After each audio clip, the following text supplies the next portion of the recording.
Buff Nation, what's going on, everybody? Hope you're having a wonderful day. Apologies, we're a little tardy, but we got this thing going now. Apologize if things sound a little choppy, but we got the audio working decently. Chubby, how's it going, man? I'm good, man. How you doing, man? How y'all doing, Buff Nation? And I'm doing great. Nothing short of nothing short of another busy day in terms of news pieces here with the Buffs. But man, I want to get your thoughts before we dive into some of the Buff stuff. Nick Saban out of there, Pete Carroll out of there, Bill Belichick out of there. Crazy couple days. What was your reaction to all that? Man, all these coaches leaving and all these coaches going elsewhere, man. It's hey, I really don't let me hold on. Let me slow myself down here because I was very excited to jump on today with you and Buff Nation. But look, all these coaches going everywhere right now. I just wanted to give Nick Saban his flowers for everything that he's done for the culture and everything he's done for all of us. You know what I'm saying? Bringing everybody together in the state that had a iffy history. You know what I'm saying? So look, let's thank Nick Saban for what he did and moved on. Bill Belichick, everything that went on in New England. He had some great years up there with Tom Brady, but it was kind of his fault. I mean, I know it don't got nothing to do with it, but still, let's thank Bill Belichick and thank these great coaches for what they have given us and what they've done for our entertainment and everything else, No doubt. No doubt. Yeah, sorry, I'm smiling here to some of the comments that people are saying. But yeah, we've turned a corner right now. We're entering a new era in coaching, and I think Coach Prime's going to definitely be a part of that. And one thing that I'm wondering here, Chubby, I guess one more thing before we dive into stuff with Colorado. Who do you got right now replacing Nick Saban in college football? Seems like Dan Lanning is out of the equation. Seems like Steve Sarkisian's out of the equation. Who'd be the next guy that you'd want to be contacting?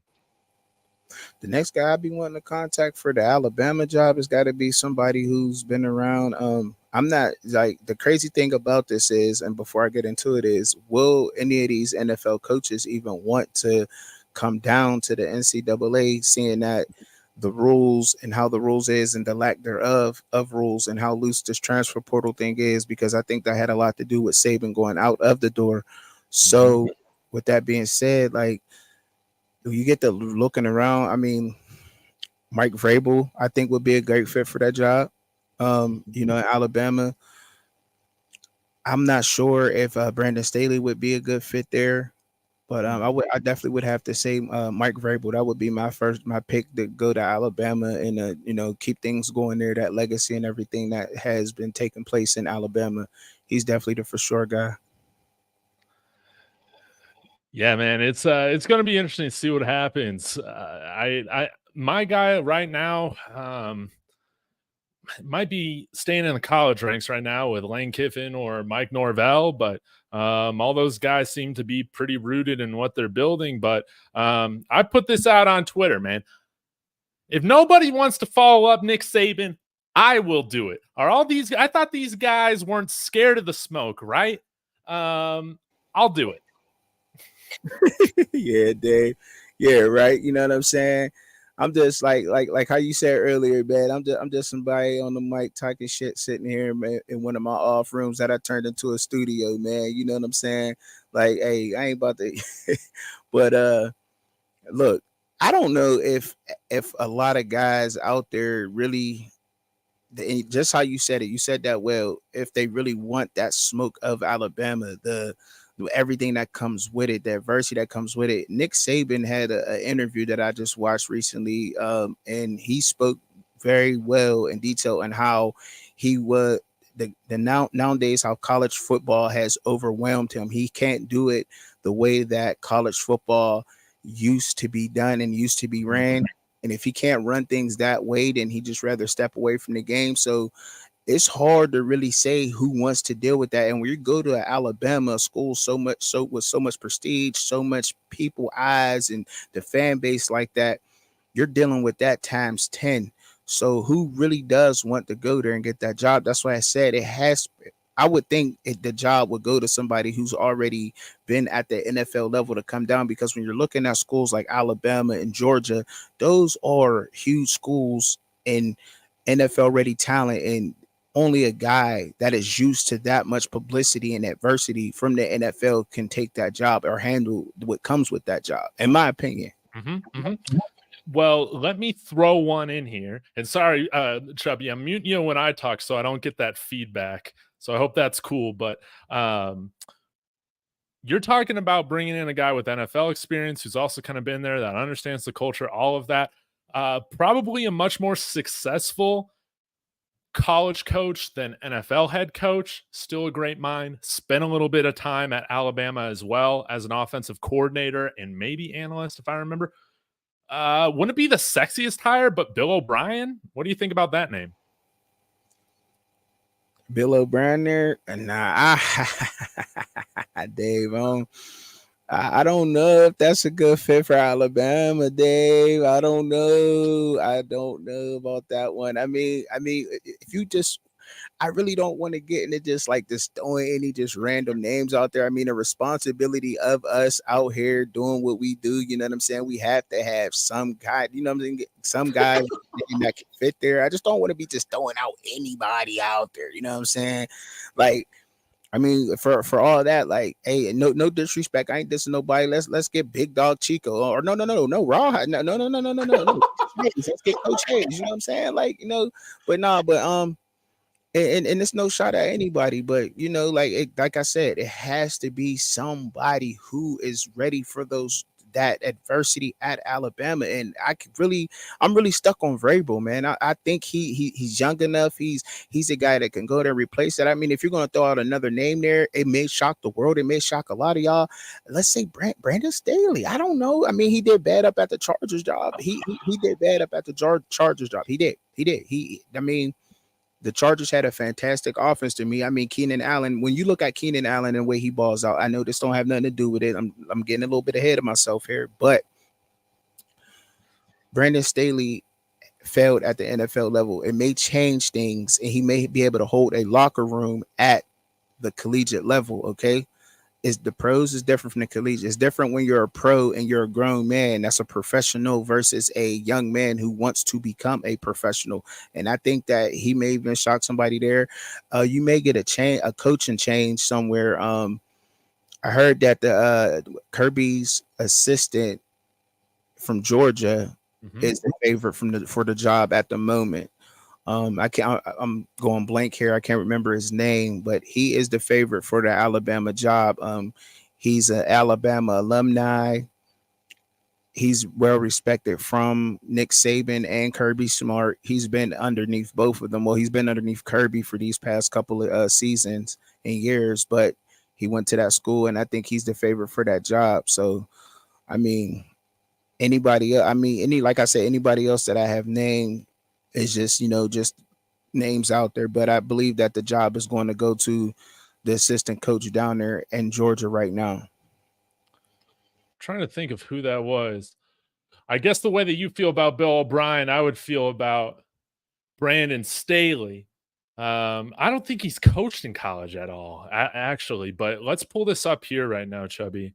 And I'll unmute you. Is it Will Muschamp or Mike Bobo? Was he at Bama for a little bit? I don't think it was. Who was it? It was that. I don't think it was Mike Bobo. It was.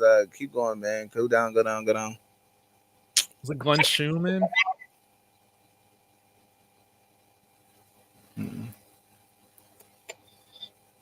don't think it would be any of the support staff. Can't remember the guy. I just seen his name. I just seen it too. I just read up on it. I hate to do that and say that, but I just came off a live too myself off of Facebook. I just came off of a live. So, but yeah, I did see it. What did I see? I think I seen it on Twitter. That's where I said I want to see. I seen it up on there. But anyhow, we can move on to the next question, though, if you want. Yeah, we're going down a rabbit hole that kind of all over the place. But yeah, he definitely is the guy that is well respected to move on to to move on there. I heard his name. Let me get it. I'll get it pulled up. We'll get it while you keep going. Go ahead. Oh, hold on real quick. No, you're good, man. Let's Let's transition to stuff we actually know a little bit more about. is what's going on with Colorado. Since we last talked, Chubby, we've had a couple more commitments come out here. I think most notably DJ McKinney, a nice corner with some size that I believe started for Oklahoma State this past year. LeJonte Wester, who was a big-time slot receiver, over 1,100 yards last year at FAU, over 100 catches as well. Very shifty, twitchy type of guy, probably competing right there with Jimmy Horn for the starting slot position. We got today Tarin Carter, who's a big 300-pound body that can play either the A or B gap, graded out much better playing the B gap before his ACL injury that happened, that causing him to miss the 2022 season. So pretty interesting. And then DJ Lundy, man, wearing Buffs gear one day, back to Florida State the next. Want to give your quick reaction to our new additions, and we can go from there. Well, I mean, I've always liked what Coach Prime and that staff is doing over there at Colorado right now. You know what I'm saying? Big ups for the Buffs. But I must take a little spin here, and I'm gonna say this: all of that is all good and everything is okay, but where is the consistency in these coaches at? Like, no, really, no, really. And I know a lot of people. Y'all get ready to get your fingers ready and typing, because look. Charles Kelly leaving that defense, all is good. You can add whoever you want to add. First off, Jimmy Horn Jr. needs to be starting. Jimmy Horn Jr. should be starting. I don't care who y'all bring in. He was there last year. All these new guys don't know how it feels to be in Boulder wearing that black and gold for 1 year. They were somewhere else last year. They don't know how it feels to have the expectations placed upon them as the team last year from Boulder did. So all of those guys that was in Boulder and put on that black and gold and hit that field and played their ass off and played their hearts out, they know how that feels to finish 4-8. That is a team full of champions. Nobody is used to losing on that team, but you got to have that hunger and keep that hunger there. It's all good to go in the portal and get whatever you want to get for competition, a little bit of depth, but you got to keep that core there, those guys there that know what it felt like to lose, so that they have that drive on the field, that hunger, that tenacity, that strength that they had. You got to bring those guys back. You can't let all these guys go into the portal and change up a whole team and bring in. It's cool to bring in the competition and the depth, like I said, but you want the guys who was there last year that finished 4-8 to come back, because they know what it feels like to be in the Boulder crowd, to see the Boulder kids, to see the Boulder women, the Buffs fans when they're happy, to see the Buffs fans when they're sad. They know that feeling and everything else. Nobody else knows that feeling except those guys from last year. So they need to be there, lead that team, bring in the depth and the competition for the positions. Cool. But what did I mean by the consistency in the coaches? I meant simply that we need that there. That needs to be announced. It don't need to be announced. That's just for our benefit. But he needs to be there to get this defense rolling now, because now all those defensive backs who learned from Charles Kelly and Coach Sanders last year, now they have to deal with somebody else new. They got to get this rolling. Now it's starting all over, and you keep bringing in all these new guys and wanting to replace all the old guys that know the feeling. We'll probably get a repeat from last year. I know it's not something that everybody wants to hear, but it's just the truth, man. It's just the truth. Man, Chubby, I love how you put it. Now, do I slightly disagree with you? Sure. But some of the things that I like about what you said were, you're talking about continuity. You're talking about continuity, the team being together from this year, everything that they went through, all the bullshit that they went through, becoming stronger going into this next season. Having, for instance, Jimmy Horn, he's a hot topic of conversation with us, okay?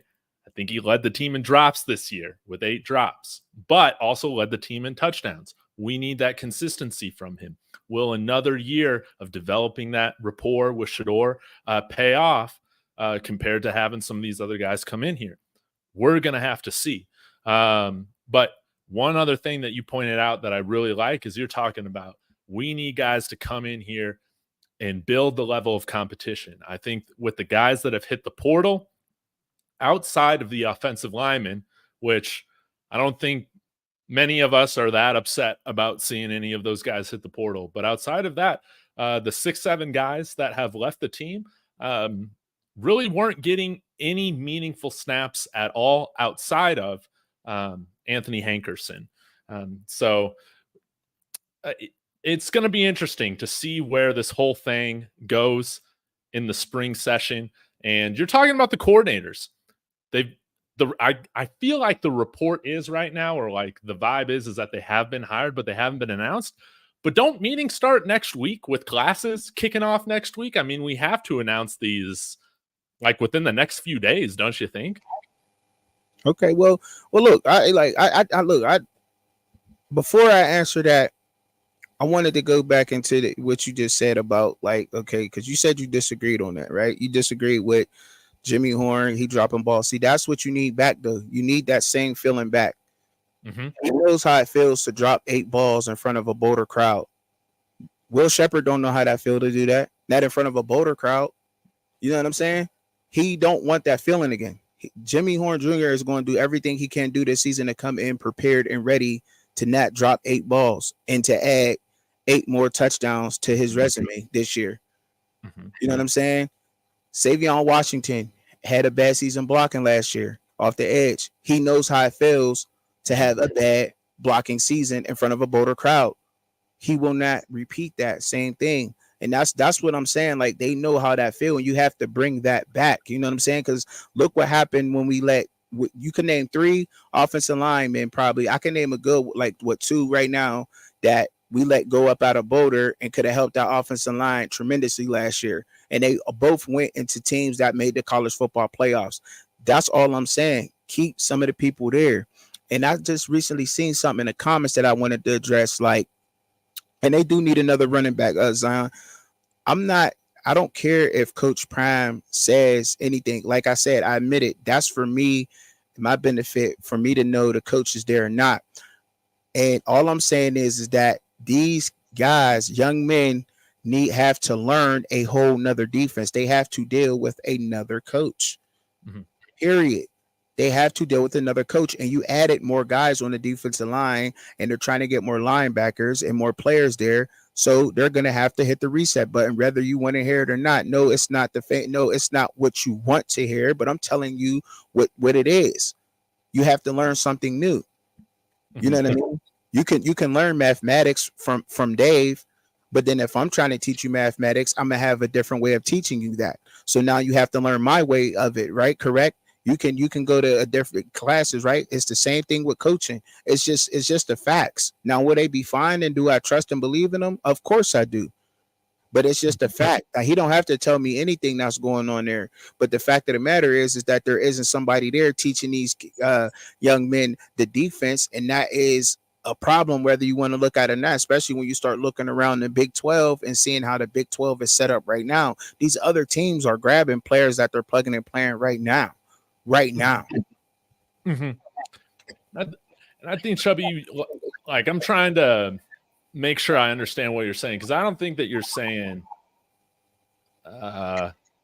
like drops are making you better. I think what you're saying is that there can be so much change at once when you're talking about new system, new environment, new plays, new all of that.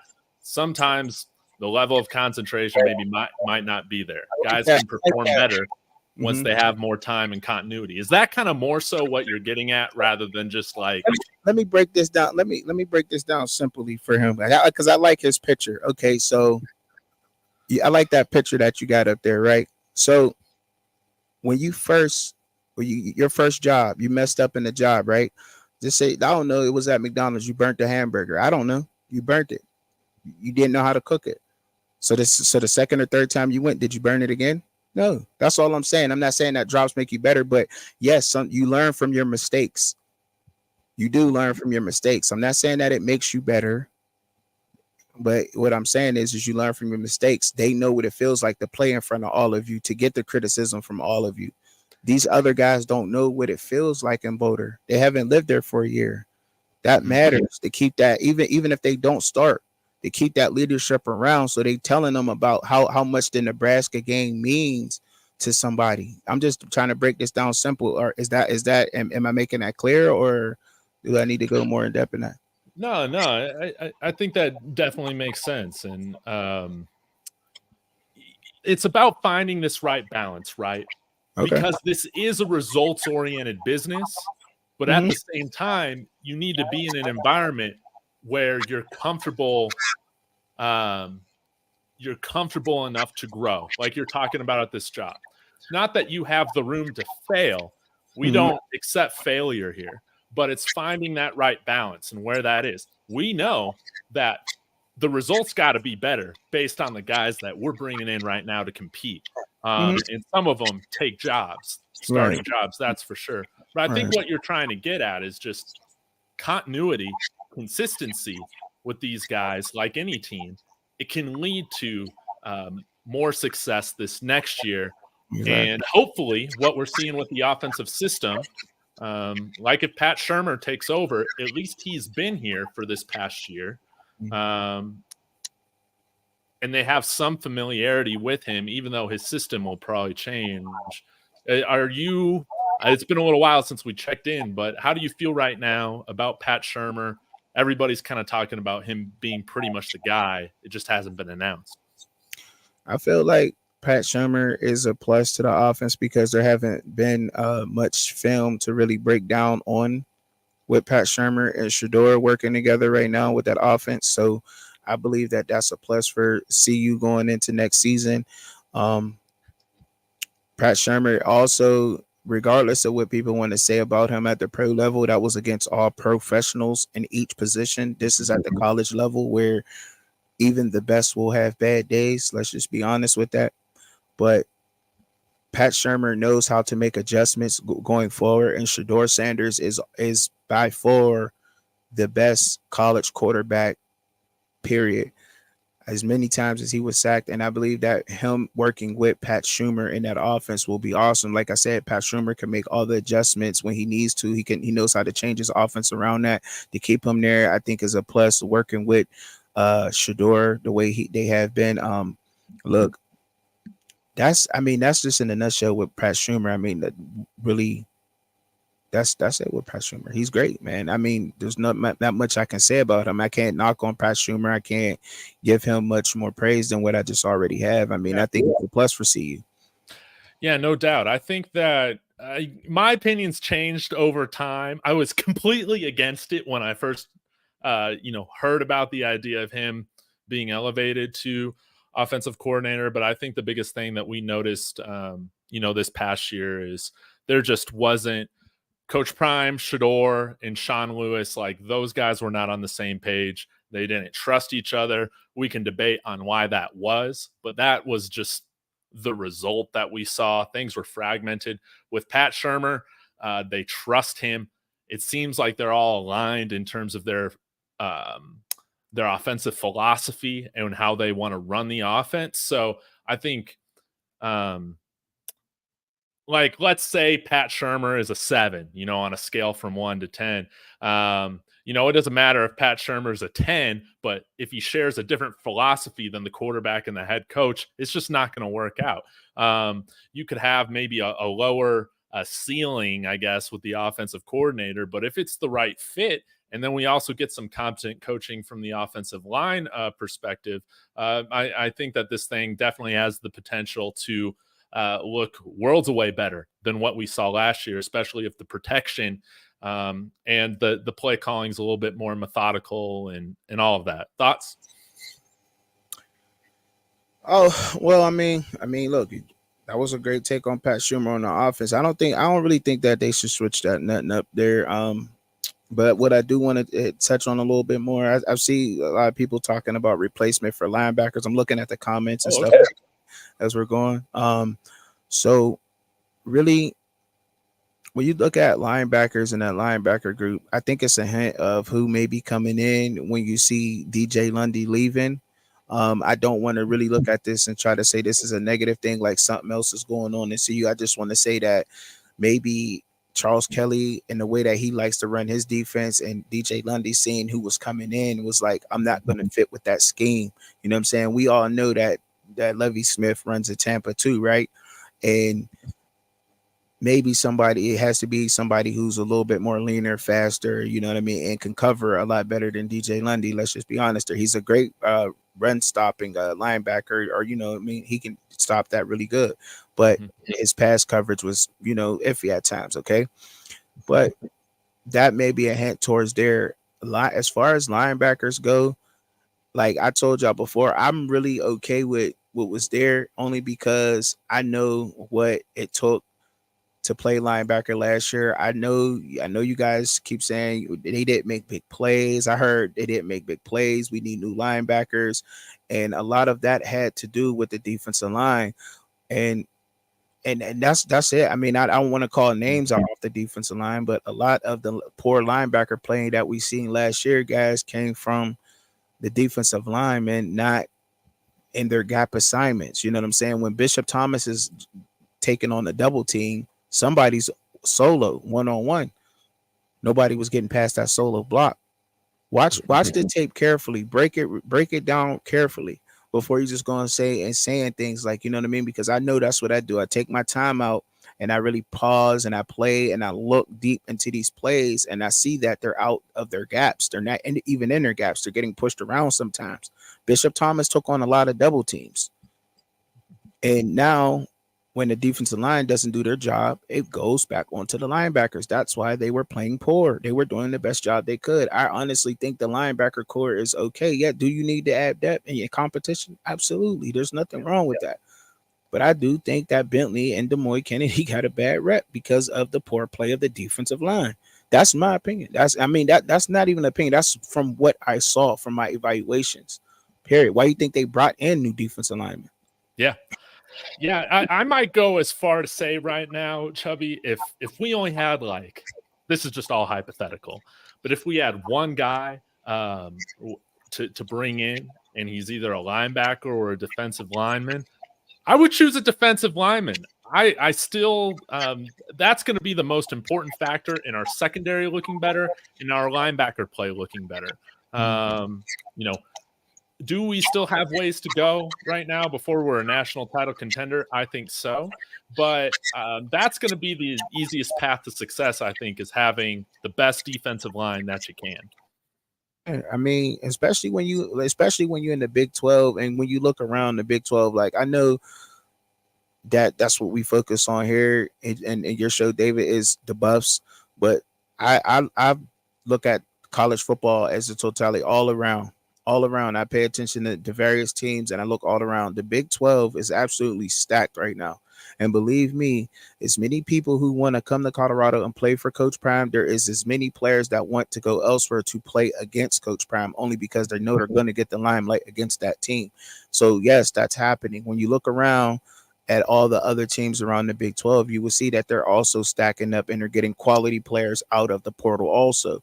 So, but I love what CU's doing in the portal. I do, honestly do. Like I told you before, I think that they went in there and they got disciplined players who know how to do that, who will always do their assignments. No, they may not always make the big play, but they will do their assignments as needed. And that's what you need in players, because penalties killed last year also.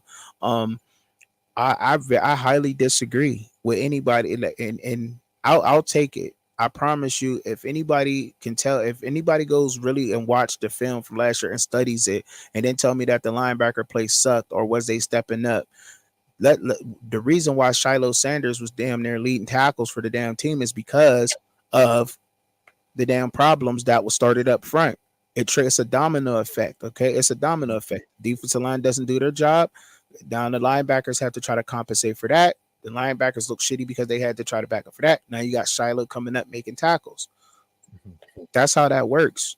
That's how that works. Why do you think a lot of the times that was happening, especially on the stretch plays, like the stretch run? Couldn't stop that.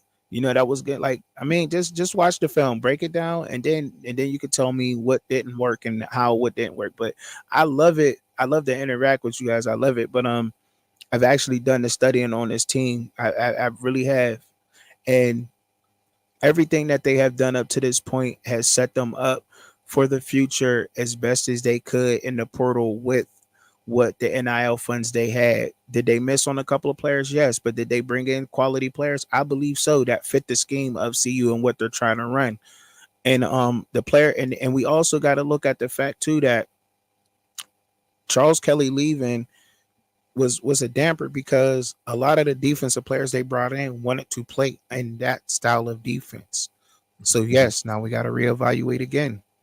Man, I know I see and that I like being honest and saying the things that people just really don't, you know what I'm saying? I know it's not music to your ears and what you want to hear, but it's what you need to hear.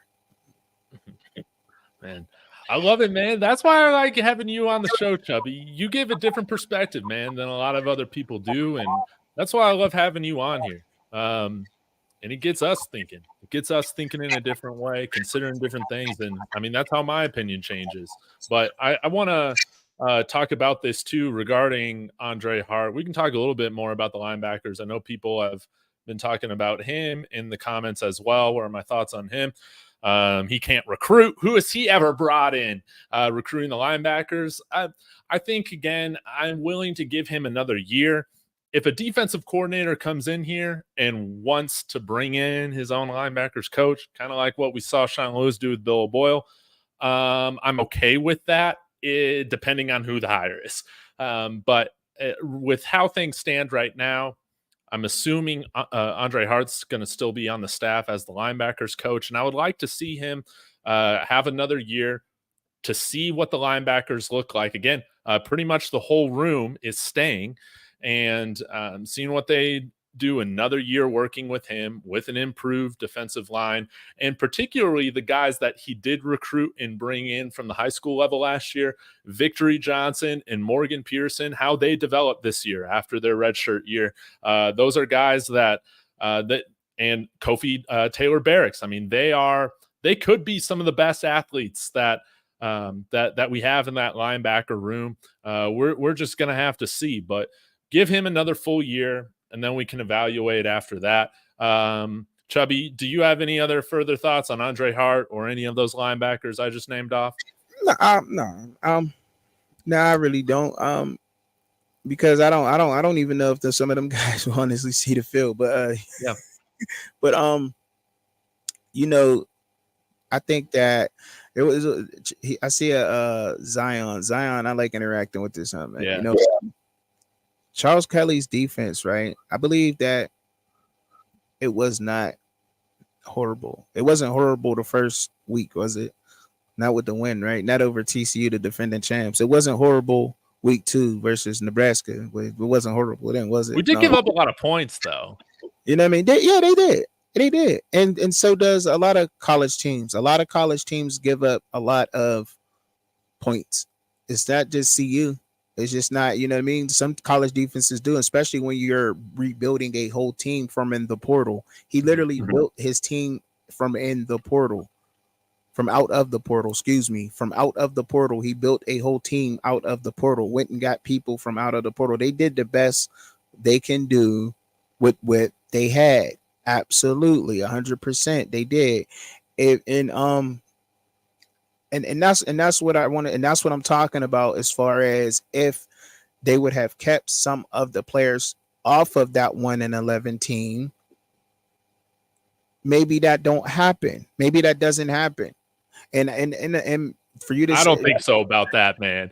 That 1-11 team was hot dog shit, man. Some of the players though, Dave, not all of them, but some of them. I mean, like there was a couple of like I said, there's a couple of offensive linemen who left last year that went and played in the college football playoff. There was a guy that went to Florida State. Was Drake Nugent here too last year, or was he around? No, he never played for CU. He's just from Colorado. He's just from Colorado. Okay, he's just from the area. So Colorado missed on Drake Nugent. Okay. I mean, does Chance Main really make a substantial impact on this defense if he's the guy that went here? Come again. I'm sorry, Dave. Oh, sorry. Hold on. I was going to say, just like Chance Main really make a big impact on this defense, or Nico Reed, if both of them had stayed? I really don't think so. I really do believe that we had substantially more talent on our defense this past year than we had the year prior. But like you said, it was just a lot of moving parts. Yeah, that's what I'm saying. Like, and that's just where I'm getting now. Like, I mean, like, you can't expect a team to be rebuilt out of the portal to be champions, and next year for them to be a champion, I don't think that's realistic neither. But when we looking at it, how many wins will they probably get? 7 to 10, 7 to 9 wins, maybe in the Big 12 right now. I don't know, because I know we like to hear what Coach Prime is selling, and he's a very good talker, and he will convince you. He will sell pixels to your television. He will sell. You know what I mean? How you doing, Ellen? Like, but realistically, it takes time to build this team. It's going to take time. It's going to take time to build up to the national championship level. Development matters in any position. I don't care how many 4 and 5-star athletes that you get. That does not matter. Development matters. And I will tell you, and if you say that development don't matter and 4 and 5 stars do matter, then look at Washington, look at Michigan, look at Noah, the quarter. I can't pronounce his last name correctly. Noah Fifta, the quarterback at Arizona right now. He was a 3-star redshirt freshman. Development matters. Keep the players around. They got to develop. They're not going to be superstars. So that is a question. But saying that Charles Kelly's defense was horrible, I can't say that. I can honestly say that players did not know how to play in the Charles Kelly defense. And there was some distractions going on to where, like, there was penalty after penalty, too many men on the field. How do you get 3 of those back to back and then say his defense sucks? Like, they didn't know what the fuck they was doing. Like, let me just be honest. Wouldn't you blame Charles Kelly for that, though? I mean, you could blame Charles Kelly. You can blame Charles Kelly for a lot of that. He got to take the brunt of that because he's a head coach. He's a coach of the defense. He has to take that. Granted, he has to take that. He's a coach. He runs the whole ship. But yes, these are young men. Some of them are men, and a lot of times they were out of place. They were not doing their job. They weren't doing their job. So do you blame? So we can blame Shador getting sacked on Sean Lewis. You just blame that on Sean Lewis. Do you think Sean Lewis wanted to drop back and pass that many times? Oh man, we're going down a big rabbit hole here, Choppy, guys. I mean, this has been a hot topic of my channel, the last few months. Regardless, though, I mean, we can speculate on who was saying you need to pass more, all this stuff. At the end of the day, even if he was told to pass more, he ran no blocking schemes in which that he helped that offensive line, and he also hired a offensive line coach that I coin as Bill, none of my guys know their assignments, O'Boyle. There you go. And that's on Sean Lewis, man. And I think Prime has alluded to this a little bit with him directly interviewing and hiring Coach Loadholt on the offensive line this year. He allowed Sean Lewis to make that hire last year, and it made things 10 times worse on that offense because it was clear that that man was over his head. I don't care that he didn't have talent. Every time you saw that man talk about the line, he blamed everybody else but himself for their performance. And it just wasn't a good hire. No, I mean not for what they were trying to run. No, I agree with that. I agree with that, Dave. I defer to you on that. I was just trying to make the point, like, you can't. But everything, of course, the defensive coordinator, offensive coordinator is going to take the blame for mostly everything that goes wrong with the offense or the defense. But to say that his defense just sucked is just crazy to me because, like, I mean, they've been good. There's been good defenses. Coach Prime knew he was hiring when he brought him in. I think that's like what people say.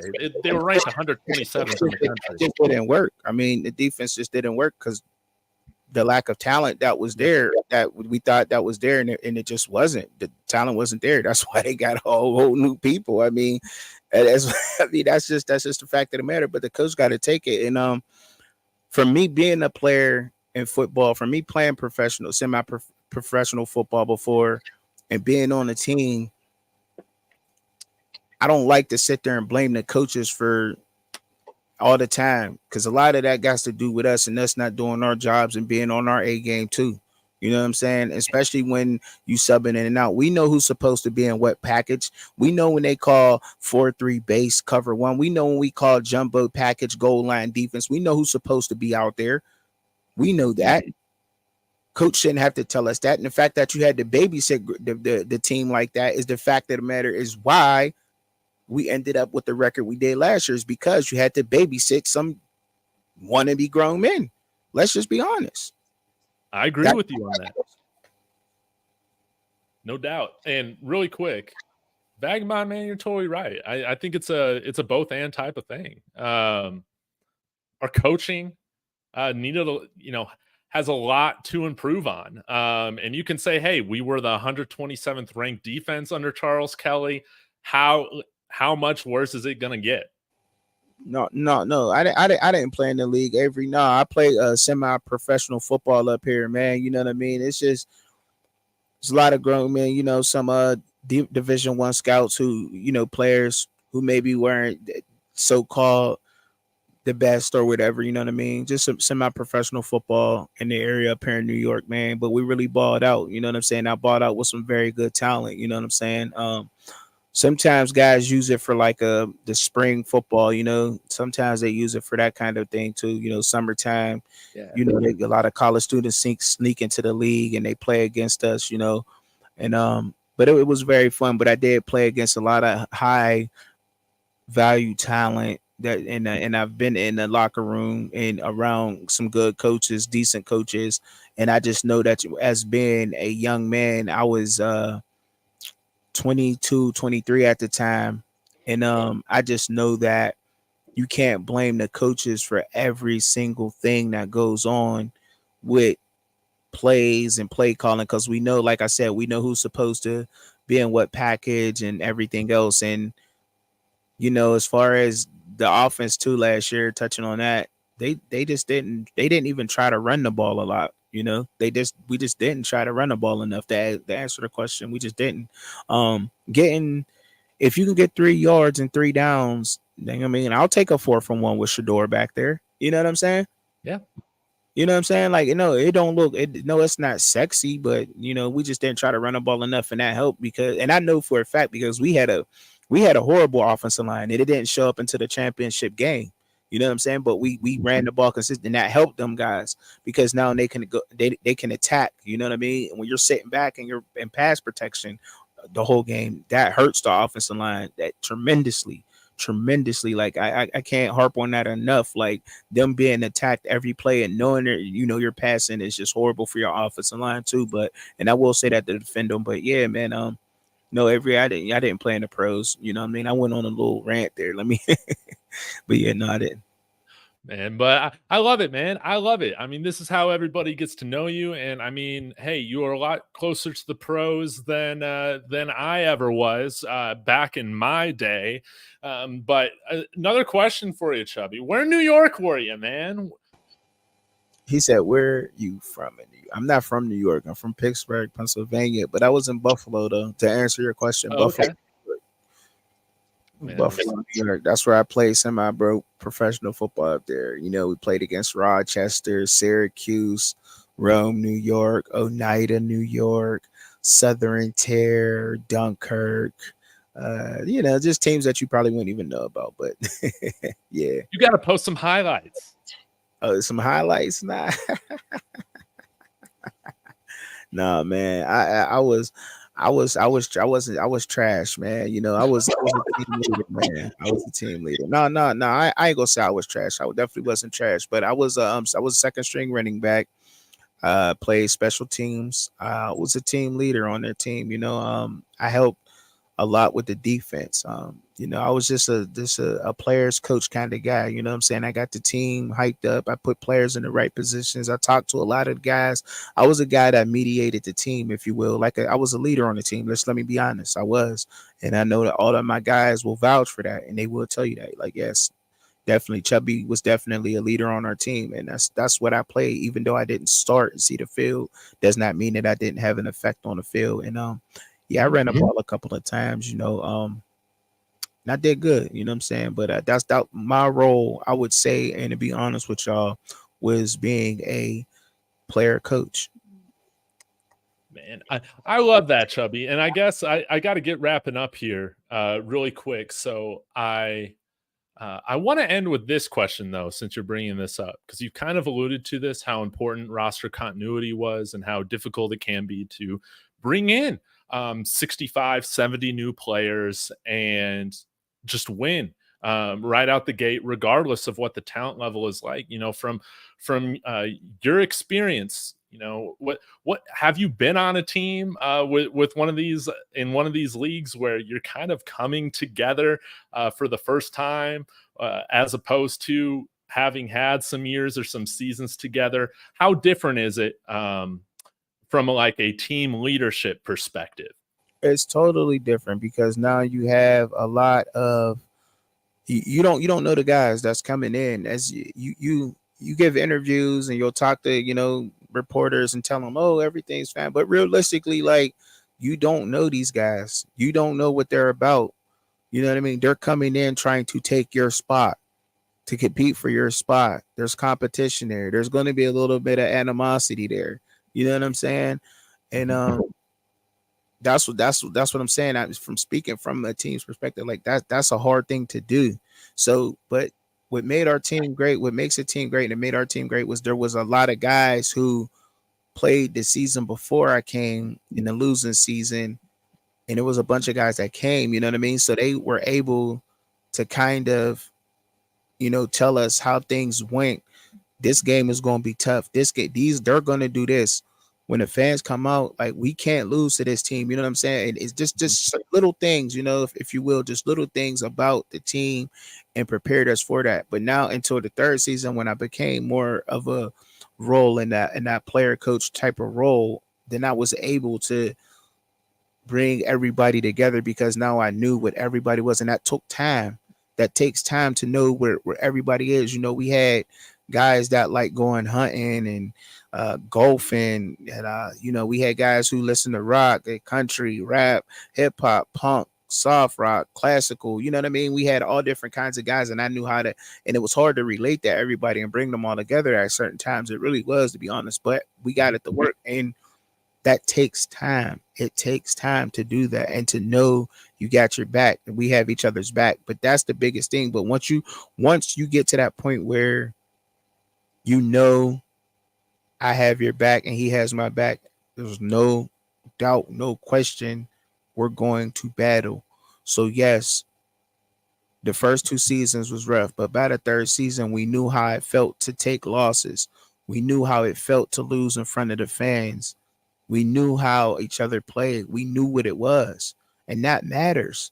That matters. You don't have to have a 5-star behind you every time. A guy could be a 2-star, but you're going to play 2 years with him. You know his strengths, you know his weaknesses, you know what you can cover with, you know what you need to step up on. That matters a whole lot. A whole lot.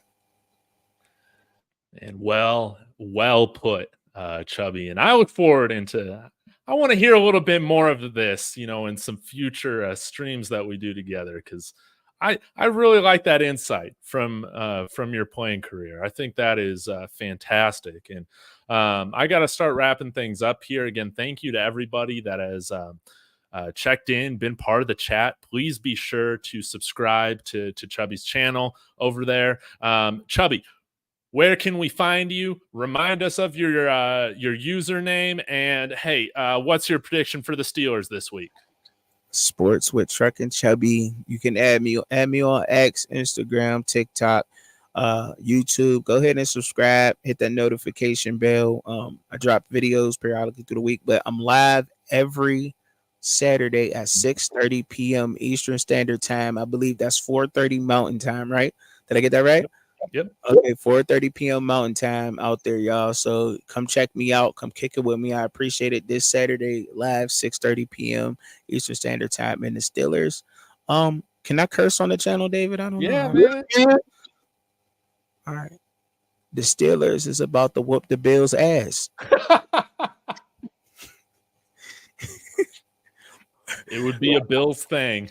That's And for sure. Typical Bills. I'm from the whole East Side, both areas. I've been in both areas. I don't really like to say, we've been from Wilkinsburg, Larmer, lived in Homewood, lived in Garfield, lived everywhere, man. I lived everywhere. On the West Side, back in the day, it was Westgate. You know what I mean? Manchester, been over there, man. I've lived everywhere in Pittsburgh. I got friends everywhere, for real. And that's for Vagabond, Lido. Oh, right up here. Yeah, I got you. I got Yeah. you. So yeah, I've been a little bit of everywhere up there. I honestly have. Hey man, I just want to tell y'all, thank y'all. Hey Buff Nation, man, thank y'all for having me up here, man. I always love kicking it with y'all, man. I do. I honestly do. It's an honor to be kicking it with y'all. And David, thank you, man. I can't tell you how much it means to me for you to put me up out here like this, dog. Man, I enjoy it every time we chop it up. It's always a lot of fun. So we'll chop it up again soon. Again, good luck to your Steelers. Want to remind everybody that I do have NFL draft scout Bill Carroll coming on the show tonight at 7 p.m. Mountain. That's 8 Central, 9 Eastern, 6 Pacific. So y'all be sure to check in for that if y'all don't have anything going on. We'll see you guys later. And as always, Sco Buffs. All right.